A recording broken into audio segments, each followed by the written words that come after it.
Hello and welcome to this online event as part of Music in the Rounds Sheffield Chamber Music Festival 2021. I'm extremely excited to be asked to have a conversation with members of Ensemble 360, string players. We're going to be talking to violinists Ben Nabarro, Claudia Imona Marsan, and I hope that's right, Claudia, and Gemma Rosefield, cellist. It's a real treat for me to be able to have a chat with them about performing Beethoven, rehearsing Beethoven, all things Beethoven and quartets. So I hope you enjoy what you're about to hear. All the events are free, and if you feel able to make a donation, that would make a huge difference to the Sheffield Chamber Music Festival and allow them to be able to continue to do the great work that they are doing. I think it's incredible what they've managed to achieve in these difficult and challenging times, and we're very much looking forward to getting back to normal as soon as possible. Many thanks. So, super exciting to see you all, first of all. Let's start with, I had the privilege to hear you guys, I think it was back in November 2019. I came to the Upper Chapel. Am I right? Was that the first? That was the first one, yeah. Yeah. First performance of the cycle, yeah. Cycle. Yeah. So, a slightly strange place to begin, maybe, but that was also, I remember very clearly that Ronnie was there. Yeah. And had. Yeah, that was in fact the last time I saw him, actually. Me too. Me too. Anyway, quite poignant moment. I'm assuming the Music in the Round have asked me to talk to you guys because of my connection with Music in the Round, which began way back in '84 because of the Lindsays founding the Sheffield Chamber Music Festival. So I guess there's going to be a little bit of a connection between this project and the kind of musical heritage, if you like, of Music in the Round. But I think the first place we should be starting is what it's like for you guys to explore all the Beethoven quartets and to embark on this cycle and to be sharing it, maybe in a slightly unexpected way. But so there's much to unwrap, if you like. So Beethoven, what's different about Beethoven when you play Beethoven? How is that different? How is he different to any other composer? It's so hard to put into words, but for me personally,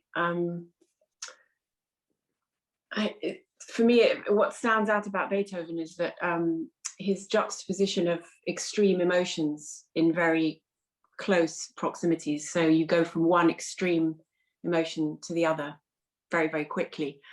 And so that's in a way, I mean, it's such a visceral experience playing his music that for me, the sort of challenge, I guess, is also having to sort of take a step back when you're working on it, because you become so involved in the emotion of it that it forces me to sort of take a step back, you know, to be a bit more objective, to be able to see the structure because it's just so enveloping. And yeah, I mean, that's for me.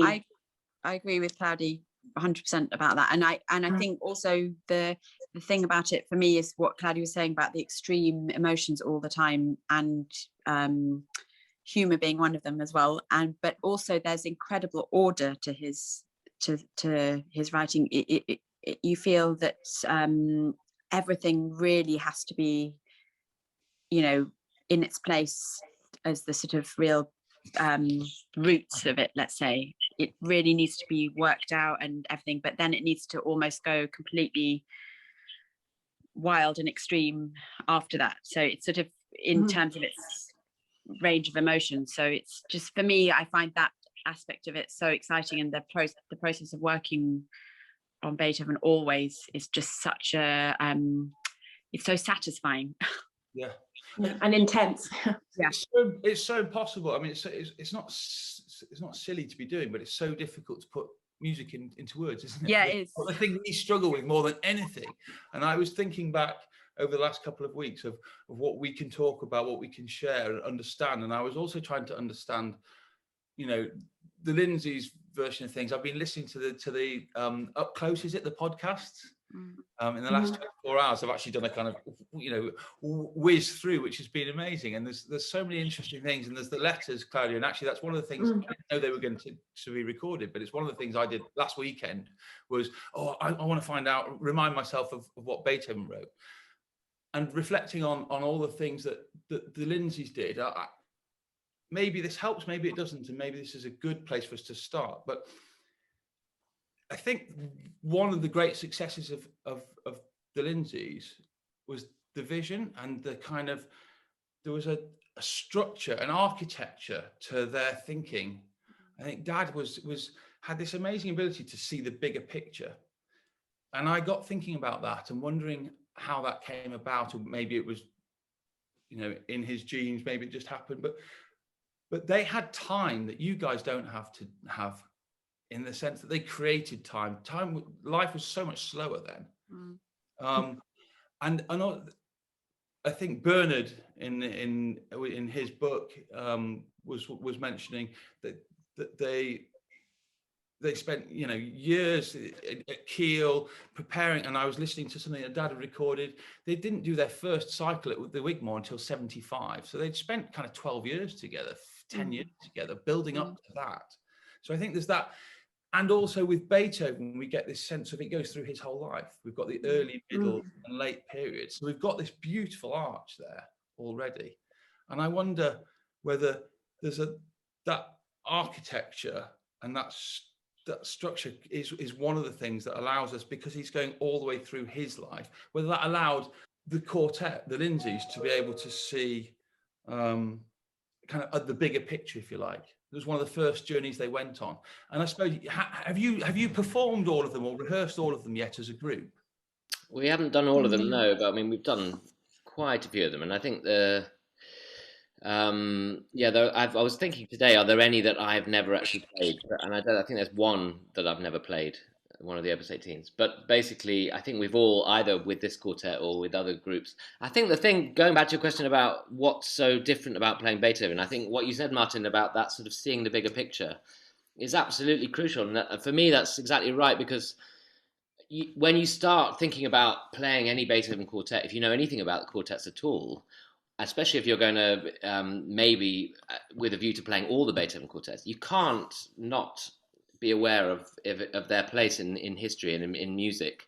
And as you say, the fact that he wrote them basically throughout his whole life. So, and how important a thing he inherited when he started writing string quartets after Haydn. And so it's a kind of responsibility and a monumental thing to take on. And so I think when you sit down to rehearse a Beethoven quartet, you're not just thinking about one piece of music, you're thinking, as you say, about this whole kind of lifetime of work, and knowing how hugely important a genre it was for Beethoven, and how much he's, you know, because he wrote them throughout his life, but he didn't start till he was almost 30, did he? 27, 28 or something. So actually he did write a lot of stuff before he committed himself to writing a quartet, which he knew was such an important thing. So I think when we play a Beethoven quartet, and I think that, I'm sure it applies to all people who sort of take this music seriously, that you're taking on the responsibility of the whole thing, and you know, wherever you are, whether you're in the early quartets, the middle quartets, or the late quartets, there's such a significant thing going on in terms of the history of music and writing for string quartets, that it's more than just one piece or whatever you're doing. Basically, there's so much going on. You know, what he did at the beginning in the early quartets is extraordinary in so many ways. There are so many things that happen that have never happened before, and then of course after that it gets even more kind of extraordinary and exciting. And it's just a kind of lifetime. You're aware that it's his lifetime. You're aware of the sort of pivotal point in musical history. And you're also aware of your own journey, wherever that is. And also what you said about, you know, that time was slower then. And that's true. And we don't, you know, we are not a full-time string quartet like the Lindsays were. So we don't dedicate every single day to playing quartets. But we do have this sort of, I hope, anyway, what I try to have is a long-term view of this music and playing it. And so it's not all about the number of hours that we spend rehearsing. I mean, we do spend more time rehearsing Beethoven string quartets than any other music that we do at the moment in the group, because we do all sorts of other things, and it's more difficult to put string quartets together anyway. But because of how incredible the music is and how important the music is, we do spend longer. But I think it's in between the rehearsals, isn't it? For all of us, I think we all probably feel that, is that if we sit down to rehearse this Opus 18 C minor quartet, for instance, that we're going to play, it's not just those rehearsals where really, I think back to the first time I ever played a Beethoven string quartet, or the first time I ever played that quartet, or when I heard that quartet, or when I might have heard the Lindsay's play a quartet, or, certain things people have said to me about that piece or other pieces or whatever. And so you get this kind of ongoing thing. And, I feel like we're lucky to be doing this cycle and everything. And I feel like hopefully we've inherited things that your dad and the Lindsays, for instance, and other people that we've learned from have passed on to us, and that we can sort of keep the whole thing going rather than feeling like we're sort of starting from the beginning each time we learn a piece. And I think that that's never more true than with Beethoven, because as Gemma and Claudia said, the music is so incredibly of them in the moment and human, that it forces it to be sort of relevant whatever stage you're at with it, and worthwhile doing. Yeah. So there's so many interesting comments there, and I wondered if we can revisit some of those ideas in a bit more detail. There's this idea of it, maybe Beethoven quartets, let's just say, require more time than any other quartets to unpick, or of that era, certainly. And you're saying it's very much in the moment, which I feel is so true. Can you talk about 18/4, and you're about to play Opus 74 as well, is going to be happening on Tuesday evening at 7 p.m. I think this is at 6 p.m. So Opus 4 C minor, and then Opus 18 number 4 C minor you've just mentioned, and then the opening of Opus 74, which is the harp quartet, is such an extraordinary beginning to a piece of music, and maybe that almost sums up. I mean, without even going to the later quartets, there's a kind of extreme that is so rare before that in the context of music. Why is it so difficult to play something like the opening of that harp quartet? Can anyone explain that? I don't know. I mean, it's not an easy one, isn't it? And I wonder if it's those extremes. He also has this amazing appetite for risk, I think. And I'm not sure whether that's an innate thing, that he just wants other people to experience these extreme emotions and struggle.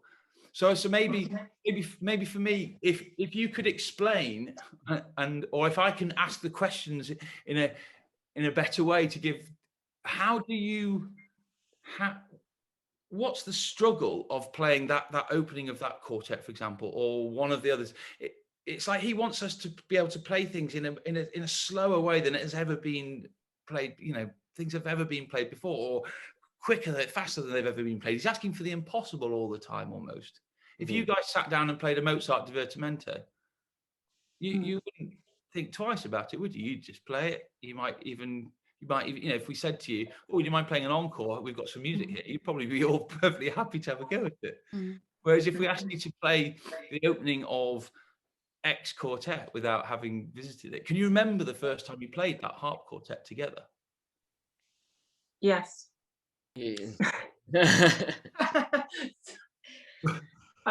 What were the challenges of that? Can you remember? It's the uncertainty of it in a way, isn't it? Because it's so, like you say, it's not like you would expect a string quartet to start. Actually, I think I'm right in saying that this is the third Opus 18 quartet, the D major, that he wrote first.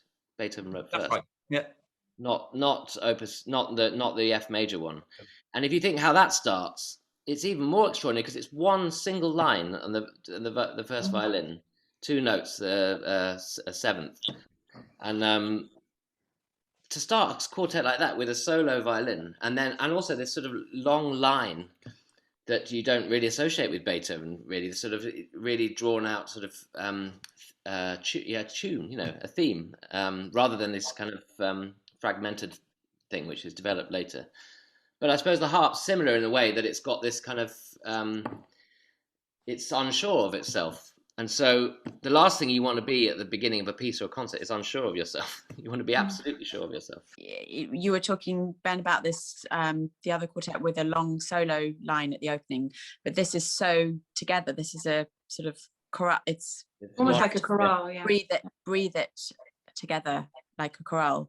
And so many factors play into that, you know, when we sit down to rehearse it or play it in a concert, in terms of how we're all feeling individually and at that moment. Just also just so incredibly profound. And I think it also highlights what a self-reflective person he was. You know, everyone thinks of Beethoven as being sort of angry and, you know, clumsy and all these things, but he was just such a, I mean, I can tell from reading his letters just how much he would think about things, and he was also quite spiritual in his own way, and I think that really comes across in that opening of the harp in a way more than any other composer, because of all his extremes. When he does have moments of intense spirituality, it disturbs me more than any other composer as well, in a way, because it's so brief and often out of nowhere, but it affects me, you know, completely, so deeply. So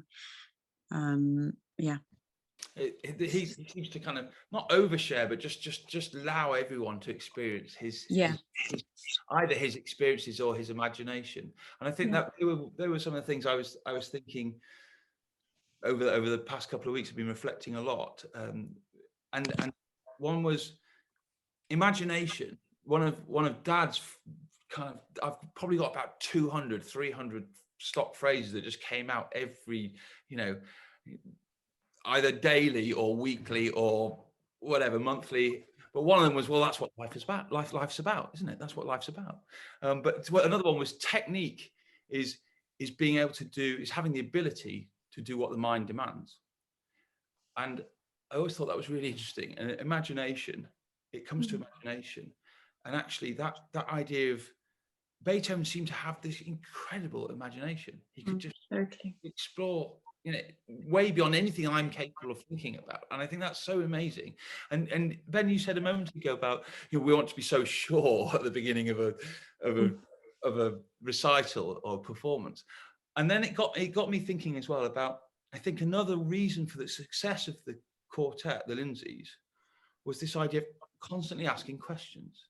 Throughout their 40 years. It's the only way to keep things fresh. And it made me realize I had the most fabulous moment playing Seriosa Quartet with Dad, and James Boyd and Murray Welsh up in the Sage in about 2010 probably. And we rehearsed it for you know, the day before and a week before that, and then we went on stage. And I've known my father for 35 years at the time, something along those lines, and I swear I had never experienced anything like it. It was like a man possessed when we began that. It was unbelievable. It was really, really, I was frightened to death. I could hardly keep my bow on the string with this kind of intensity that I experienced in the opening.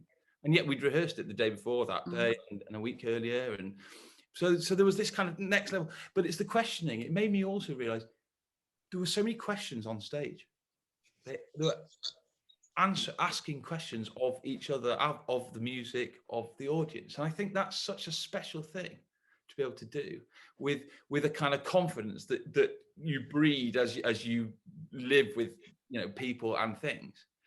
So I guess it's a very intimate thing. I mean, also for us, we're all quite really good friends, and to sort of embark on this journey, which, you know, to play this incredible music and ask all these deeper questions, you know, even if we're not saying them out loud, but we're expressing it, is incredibly moving and profound in its own right. You know, do you know what I mean, Ben and Gemma? Just having that, sharing that together, whether we're even talking about it.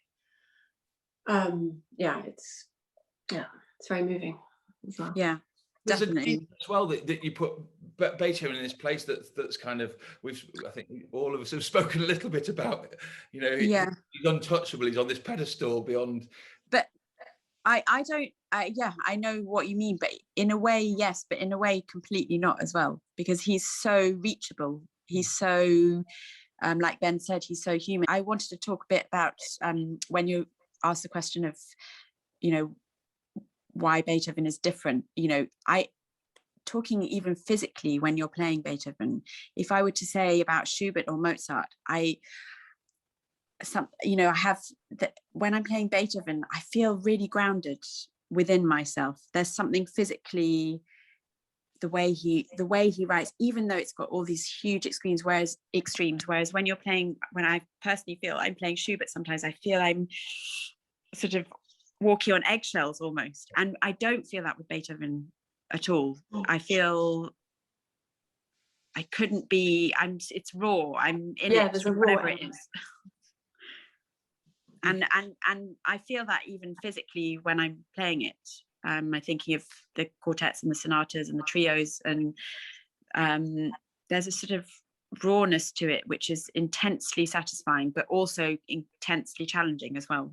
Is that a kind of ground? Do you mean like you feel like at home or comfortable or grounded, or you know, there's a sense? Yeah, like, because we were talking about the opening of the heart, which is so questioning, and so you never really know quite where you are, but at the same time, it's not. You do feel like you are physically. You're not sort of walking on eggshells with it. It's not precious in a certain way. It is what it is.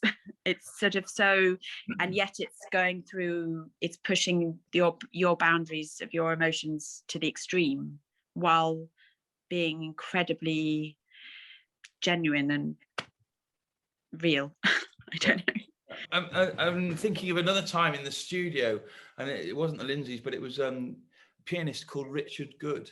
I had incredible experience. I was right on the top tier, on the second tier, looking down, and the piano, you know, the lid was off, and I honestly thought I was watching Beethoven and hearing Beethoven. It was extraordinary, and it really felt. It was one of the things that Dad always said was, you know, the ultimate aim is to be able to perform or play something as if you're composing it. And really, I felt like I had that experience with Richard Good. I don't know whether you guys have heard him play Beethoven sonatas. Yeah, it's amazing. It's always talked about, and everyone's right, in my opinion, that the studio is this amazing space, and it's the perfect place to be able to share music because you know the audience are involved by the very nature of the way we're sat. But you guys have had to record in there with no one. Is that right? The studio is, like you said, like nowhere else for me. It's like, it feels like home and the scariest place in the world rolled into one when you put your bow on the string. But when there's no audience in there, it changes a lot. I mean, for a start, acoustically, it changes. It's got a bit more bloom to the sound, maybe, but you don't feel like you've got the warmth and the energy behind you when you've got the audience there, and it definitely feels emptier, but it's still incredibly intense and special. So imagine that the audience are there, and that they are there because we're going to be playing and everyone's going to be listening live, which I think makes a big difference. You know, if you're doing we've done some recordings already which will be broadcast during the week as well. And I think that's a very different thing, because no matter how much you decide that it's going to be a performance, if you know that no one's listening right now apart from the people that are recording it, then it doesn't feel like a performance. It just doesn't. That the music is always the most important thing, because you become unaware of the strangeness of the situation whilst you're playing, and then as soon as you stop again, you know, like what do you do at the end, for instance, when there's no applause and it's a really strange situation. But we don't want applause because we want people to sort of say how wonderful it was. It's a kind of natural reaction, isn't it, after performance? It's such a strange thing. And then do you bow to the camera or not? You know, I mean, there might be people at home going way, or throwing things at the screen or whatever, you know, but you don't know. So you don't have any kind of.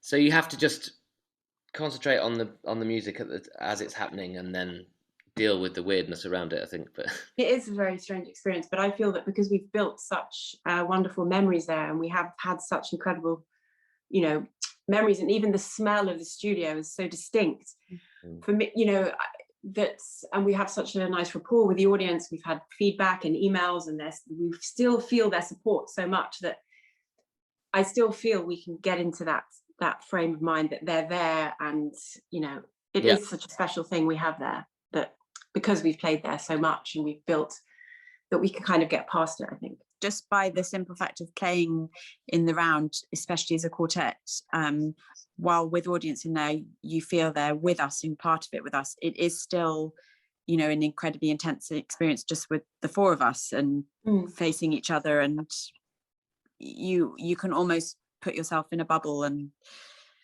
it's amazing how animalistic we are in that sense of that.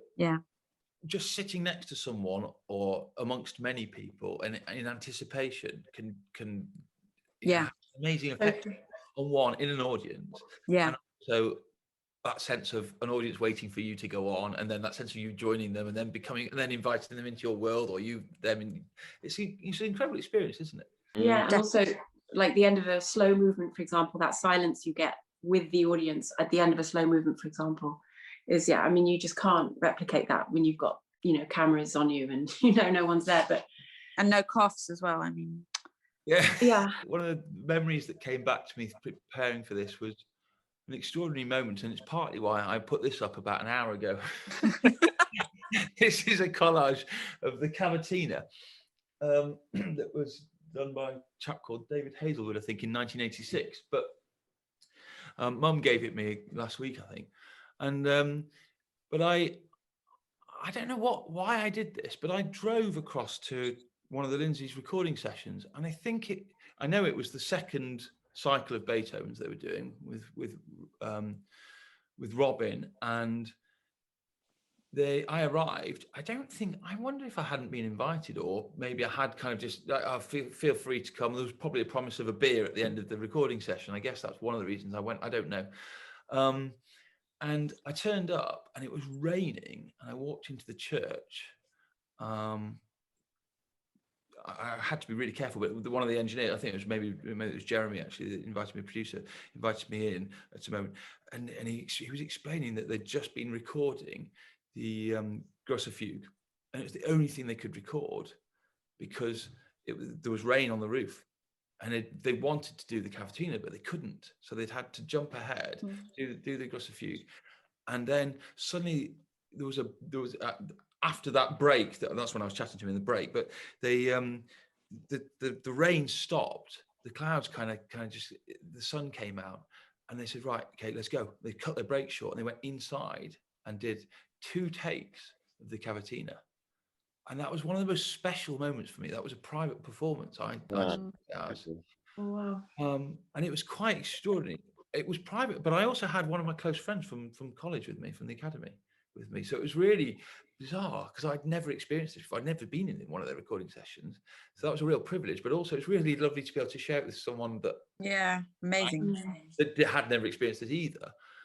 And what was also even more extraordinary, but many people will know this, is that they then couldn't decide which one of those takes to use. So they used both of them because there's the alternative finale as well. Can I ask, how many cycles do they do, the Lindsay's of Beethoven? Recording cycles? No, performing. So I suppose if they did their first one in 74, each of the quartets over 200 times. But the complete cycle's over 100 times. And I think that was from 75 to 2005. So I guess that's 30 years. So it's only 3 a year on average. Yeah. Because that's the kind of thing I think it would be just a privilege again if we had the chance to do it again. Because again, like with any incredible book or artist or film, you want to just do it as many times as possible because you always discover something new. And to have that, to be able to have done that, across their whole lives is amazing. You are so right, but I think one of the things, again, it's that kind of we're doing it for the first time. I think one of the great things that Dad always said was he used to be able to, or he would aim to, open up a piece of music and play it as if he was playing it for the first time. And when I was younger, I thought, oh, great, I don't need to practice. Okay, fine, yeah. And then I was thinking, what does he mean by that? And of course, there were 2 elements of that. One is it's so important to be able to remember what it's like to experience something for the first time. Yeah, no, I know, yeah. You can lose perspective on all the interesting moments, can't you? And all the sharp surprises and actually, you know, share it in a different way or in a rehearsed way with the audience, but which actually maybe isn't what it's about. And I suppose teaching, I compare that a lot for scripts for kids. I often talk to them about the fact that, you know, if you ring up a call center, they're working off a script and they have a script, and it's quite fun to try and take them off it because then it becomes more interesting. Yeah. But, you know, students have the hardest job, in my opinion, because for, you know, 90% of their time they've got to be a good student and take all the advice that's coming from whoever's teaching them, and or a masterclass or whatever. It's like yes, and then suddenly it's like, right, now you do it. You've got to make us believe it's you. You're like, what? Hang on a minute. I've just been stood here for, you know, 55 minutes of a lesson saying I'll do this and yes, I'll practice this, or for, you know, months on end being told how to do something. Then suddenly it's like, right, now you're the boss, you're the job, you've got to do this in that way. It's such a challenging role to play. Yeah. But so it's exciting for you guys to be embarking on this for the first time, and us being able to share that with you. No, just going back to what you were saying about what it's like playing in the studio, I forgot to say that there is something incredibly special and intense for us also about going to the studio as a quartet, just simply because of what your dad and the Lindsays set up and the history there, and the history with the audience there and everything with the string quartet. And so for that reason, it adds a level of intensity, I think, for all of us. So it's, just can't wait to have everyone back. Well, it'd be amazing. It'd be really amazing. And Ben, I remember going to the studio with you a couple of times, or seeing you there, and way back in the 80s.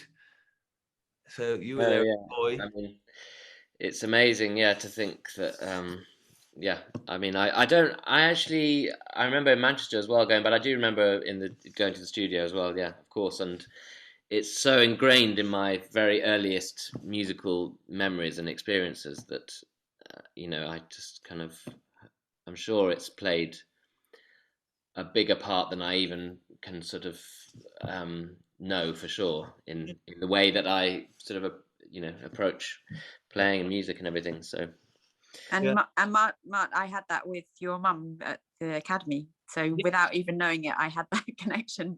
So and his grandmother as well. Yeah, exactly. Yeah. So I'll never forget my chain music lessons with her. They were the first sort of really. They just were just so incredibly exciting. And she just she gave me a real. How old were you? Maybe 11. That's so sweet. Yeah. Remember we did Brahms B major trio, and I just never forget it. And it's like Ben was saying, and I think we did Archduke as well. And Ben was saying about how when you're playing a piece, you're coming back to it, and you sort of, while you're playing it, the journey of your life with that piece keeps popping up in ways you don't even know are there in your mind. And it's that's what makes it so meaningful, isn't it, when you can connect things. One of the sort of, not about Beethoven, but one of the strangest and sort of, but in a way lovely things that I remember about playing in the Crucible was, I think it was about 5 years ago, I played the Dvorak Sonatina with Tim, and I used the part that I first had when I was 9 or 10, and it still had your mum's markings in the part everywhere, and your mum was sitting in the audience right opposite the concert. Terrifying. It was really strange and slightly terrifying. And the only thing she said afterwards, your bowhole's a bit better now. Oh, that's really amazing. It's a funny world, isn't it? We go back and we have all these different generations of musicians, and there's a set. It is time travel. What you're doing, you're bringing Beethoven back to life for us, in performance, and it's these scores, the dots are carried through time, and then suddenly you open them up and share them with us. It's this amazing experience. And I think the recordings we were talking about, actually, they're going to be there. They're going to be around forever. And it's one of the things I feel so lucky and a little bit sad that there's not much video footage of the Lindsays. find that really disappointing. Well, not disappointing, but a little sad. It's just the wrong era almost. But I mean, oversharing a little bit maybe. But I remember the day that the police came and knocked on the door to say that Dad had died, and they couldn't get hold of Mum or Hayes. And I thought, oh, what do I do? And I thought, and Bella was 6 days old or 7 days old, and Kate was breastfeeding, and I was just like, I think I need to go to the hospital and see him. And I just grabbed 2 recordings. I grabbed a recording of 59.1 and I put it in the car and listened to it, because I knew that's what I'd been born to, that Mum and Dad had sung that whilst I was being born. So I thought, right, okay, I'll take it. And I thought, God, how many people are lucky enough to be able to listen to their dad having just been told he's died? That's just unbelievable. And so that lives on for me forever. And I was actually listening to his voice a little bit in preparation for this as well. It's really special to be able to, it lives on in memory. Whatever way. There were so many moments in this talk where I just thought that, hearing you as well. I mean,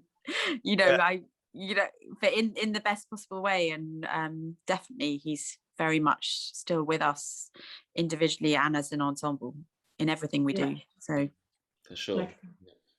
Totally. It's amazing. Anyway, it's super exciting. It's really, I mean, it lives on in every way, and it's so brilliant. I think it's brave as well for you guys. I think it's brilliant that you're taking this on, and it is one of the great challenges, isn't it? It's like one of the peaks to climb. Yeah, but talking of your dad, that's exactly what he was.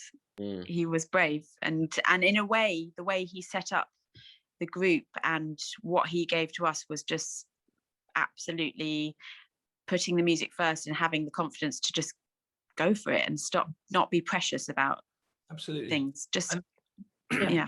And maybe that's going back to your point about feeling grounded or feeling connected with Beethoven. Maybe that's what it is. Maybe that's what he's about. There was just this immense commitment. Yeah. Exactly. He shared. He just it was there, and whatever he wanted to, whatever he could create or experience, he just shared it with everyone. Yeah. Maybe that's what it was. Yeah. Amazing. Well, Definitely. thank you so much. Thanks, Mark. Thanks so much. Thank you.